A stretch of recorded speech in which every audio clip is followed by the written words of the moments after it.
had a brief allergic reaction to a skin cream this morning, but my skin feels better, so we're going to go ahead and film today. Hello and welcome to my channel. My name is Christy, and this is Monday, which means it's True Crime and Makeup Monday. Thank you for sticking with me while I took some time off. I was in my glasses, and it is really hard to do makeup and read a screen from a distance when you don't have your contacts in because I can't see. So with that being said, let's get into it. We're going to be doing unsolved murders for a little while, I think. And today we're going to do the murders of Pamela Buckley and James Freund. James Paul Freund and Pamela May Buckley, commonly known as the Sumter County Does, Jock Doe and Jane Doe, respectively, were two previously unidentified American murder victims found in Sumter County, South Carolina on August 9th, 1976. They had apparently traveled through various places in the United States before being murdered in South Carolina. This was inferred from some of their belongings. The male victim had been shot 3 times in the upper chest, and the female victim was shot in the upper chest and through the leg. The weapon used was believed to be a .357 caliber revolver. Sumter County Coroner Verna Moore continued to work on the case until her retirement in 2009. The victims were unidentified for 45 years, despite the fact that their descriptions, sketches of their faces, dental information, and fingerprints have been distributed across the United States. Which kind of makes you wonder, like, did they have any family? Like, nobody was missing these people for 45 years?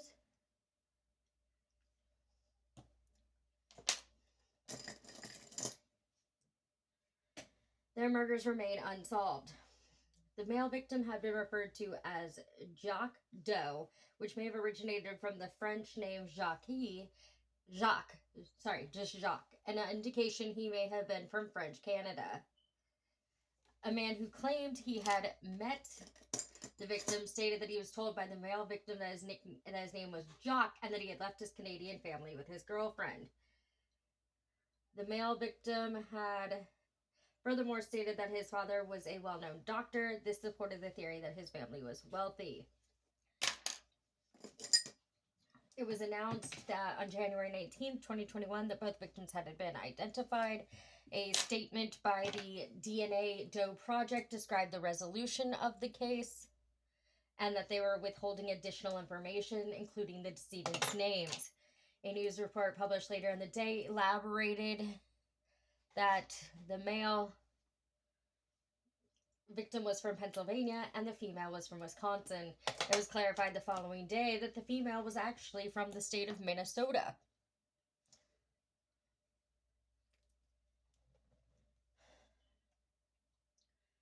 In the early morning hours of August 9th, 1976, the young man and woman were said to have been seen from a distance by a hermit, which is just, somebody who doesn't get out a lot or doesn't go out a lot. Not really sure how he would have seen the bodies if he was a hermit, because they don't generally like to go outside, but who knows? The victims may have had their vehicle hijacked, possibly by hitchhikers. This is why you shouldn't pick up hitchhikers. Just saying. Don't pick up hitchhikers.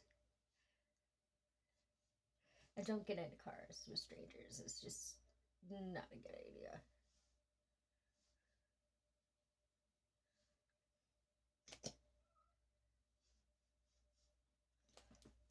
Don't get into cars with strangers. Then upon exiting their vehicle, someone may have shot them both in the back.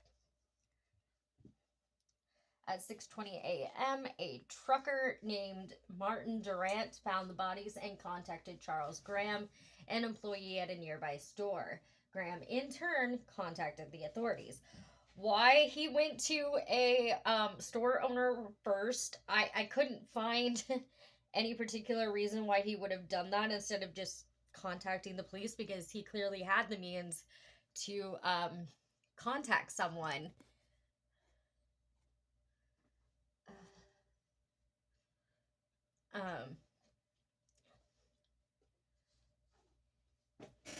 So I'm not really sure why he called the store owner instead of the police.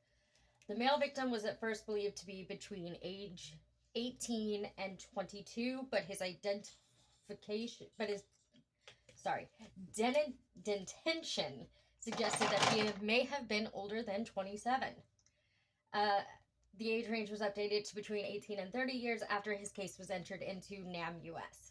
The forensic dentist who examined the man's teeth said he believed he was over 27, but that he had looked younger due to his clothing and build. The victim was white with an olive complexion. He had brown shoulder-length hair, brown eyes, and very distinctive bushy eyebrows. He stood over 6 feet tall, weighed about 150 pounds, and had extensive elaborate dental work that may have been performed outside the United States. This might indicate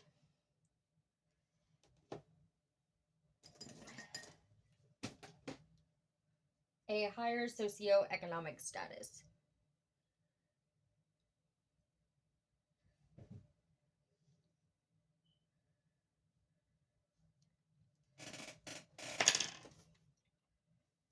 A unique type of root canal surgery had been performed during the man's life. It looked as if it had been midway through a complete dental restoration. The man had a 4-inch appendectomy scar. He also had various scars on his back and shoulders, which indicated frequent participation in contact sports. I've played contact sports, and that's accurate. Just saying, that's so accurate. He was wearing faded Levi brand jeans and a red t-shirt. The shirt read Coors, America's light beer. On the front, and Camel Challenger GT Sebring 75 on the back, along with a Snoopy design. The shirt was apparently a promotional item from the Sebring races held in Sebring, Florida.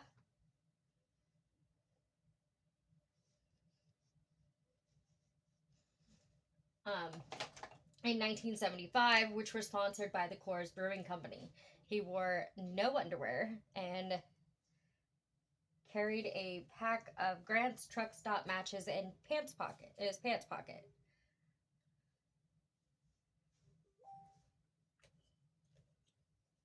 The matches are believed to have come from a Grant's truck stop in the Midwest.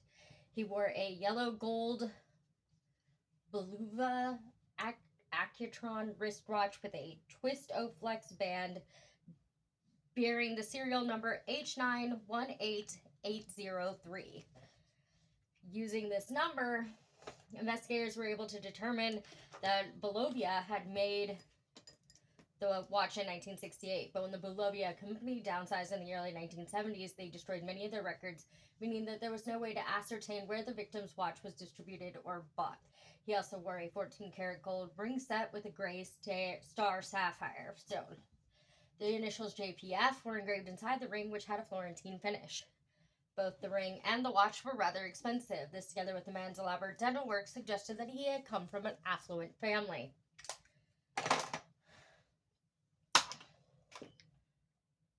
The female victim was slightly younger than the man. She was originally thought to be between 18 and 20 years old. After her case was entered in NAM US, her age estimate was increased to 18 to 25 years. She stood 5 foot 5 inches tall, weighed 100 to 105 pounds, and had a slim build and an olive complexion like that of her companion. I missed contour. That's fine. I can...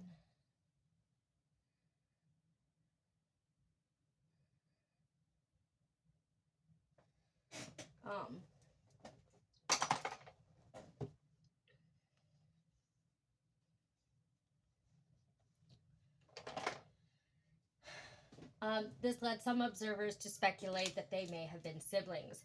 She had reddish-brown hair.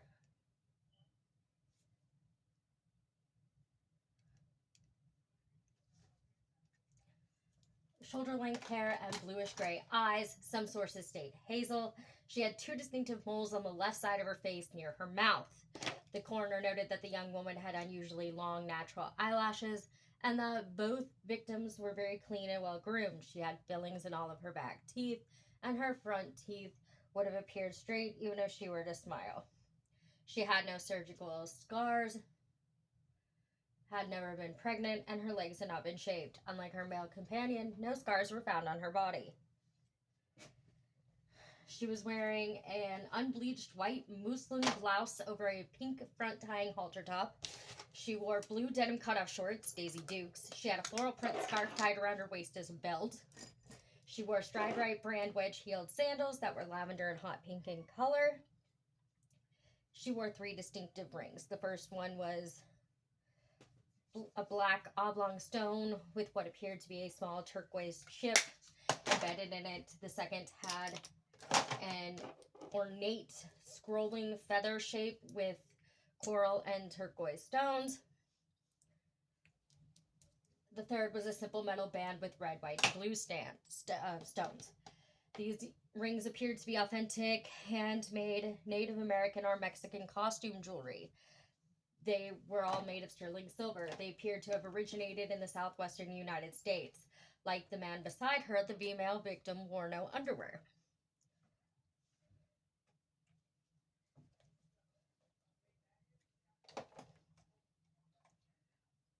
In 1977, a man named Lonnie George Henry was arrested in Latta, South Carolina for driving while intoxicated. He owned a revolver found in his vehicle, the same kind as the murder weapon. It was proven to be the murder weapon after it was test fired by investigators. Henry, who died in 1982, was located but not charged because insufficient evidence existed to file charges against this individual with the murders.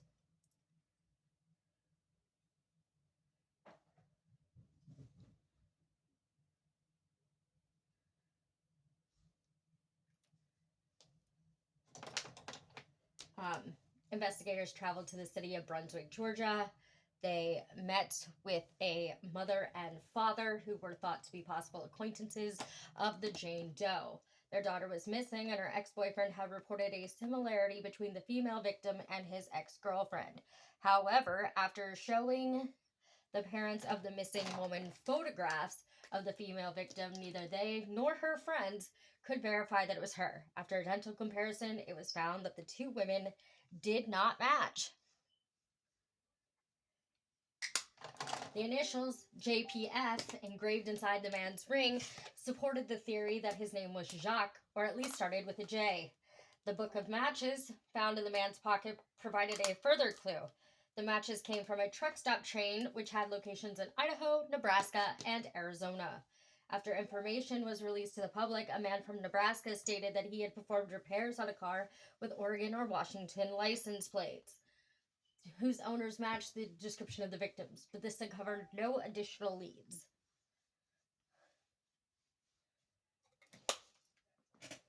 That did not go as planned. Okay.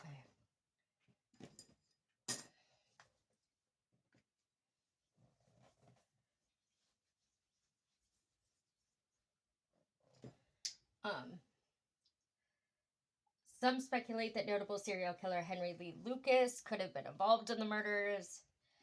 Lucas himself told police that he had been in South Carolina the day that the victims died, but he was received with skepticism as he had a penchant for false confessions.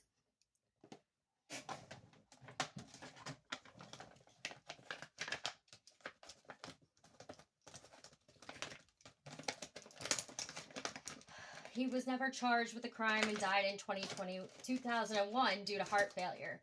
Earlier, Lucas had confessed to 2 murders that had also happened in Sumter County, that of an elderly woman in 1975 and of a young man in 1983. Like most other leads, this revealed no additional clues to the pair's names or their actual murder.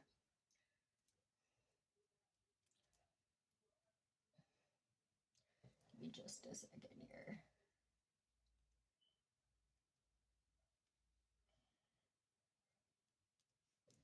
This is always hard to do.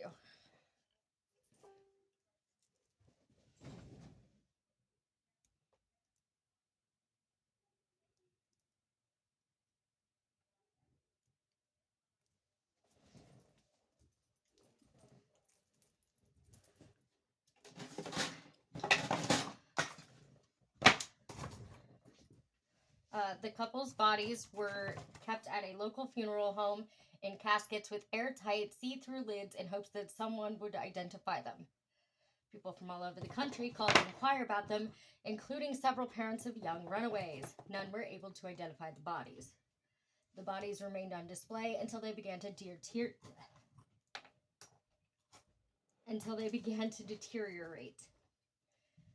On August 14th, 1977, 1 year and 5 days after the bodies were found, they were interred in Bethel United Methodist Church Cemetery in Oswego, South Carolina. Hundreds attended the funeral service. Law enforcement agencies raised several $100s to pay the funeral home. Their graves had stone granite markers, which read male unknown and female unknown.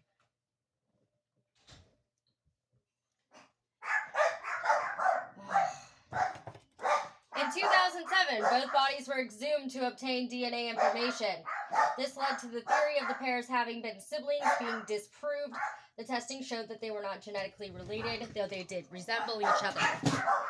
Sorry. We're having furniture delivered today, and of course they have to do it right now. The DNA Doe Project, an organization working to resolve unidentified decedent cases, was recruited in July 2019 for assistance to identify the then unidentified couple. A total of $2,300 was donated to fund the extraction of usable DNA profiles from bone marrow for genetic genealogy research. The DNA extraction was done by Asteria Forensics, where they used a specialized DNA extraction procedure. On October 12, 2020, they released the results from their genealogical test of the victims' ancestral backgrounds. In January the following year, the organization announced, I'm almost done, they had successfully aided with the victims' identifications as a pair of American hitchhikers.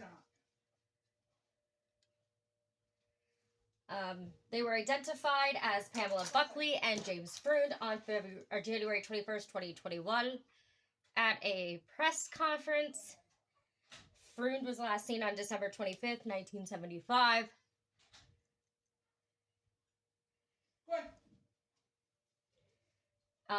In Lancaster, Pennsylvania. Buckley, who was originally from Minnesota, was last seen in December 1975 in Colorado Springs, Colorado, where she was also reported missing.